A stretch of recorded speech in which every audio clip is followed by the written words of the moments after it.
The NJSJ desktop speaker. And I know what you're gonna say, another one of these speakers, but trust me, this one's different.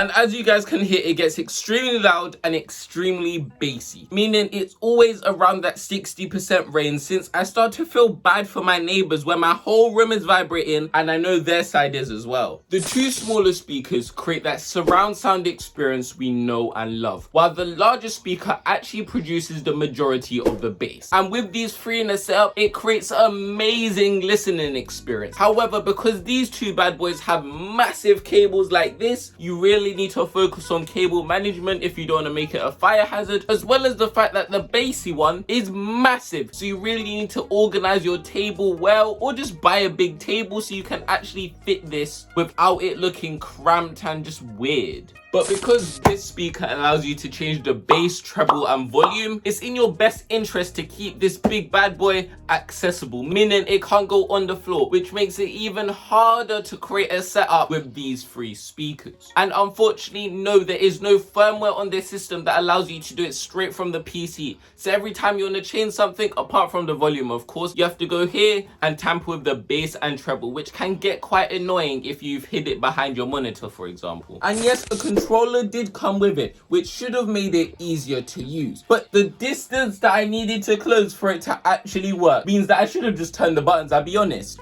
So I ended up taking out the batteries, and now, yeah, it's just around. I might as well just throw it away, I'll be honest. It has no real purpose and real use. I will say connecting this device to Bluetooth was extremely simple and extremely easy. As long as the Bluetooth mode is on, which can happen with a simple click, it automatically connects to my phone with ease, and I can literally connect my phone and walk around my whole house with no connection issues. And I've never listened to music and it's randomly cut off, or it's ever sounded staticky because of the Bluetooth connection. Everything's always been secure and fast. But I do want to stress something: these aren't wireless speakers, so if you do want to connect to Bluetooth, they will still need to be plugged in, which is a little bit unfortunate. And yes, the RGB lights were a nice touch, but I expected a little bit more configuration options. I expected I was actually able to change loads of colors, change the pattern, match the color change of the lights with the beat of the song, but that just wasn't there. And for £50, I'm a little bit disappointed that they didn't have any cool features to do with the lights. And I guess it's just a little bit underwhelming because much cheaper speakers have this feature and they're like £20, so it's a little bit confusing. If you're actually planning on buying this speaker, make sure you have tons of table space so you can create a nice looking setup,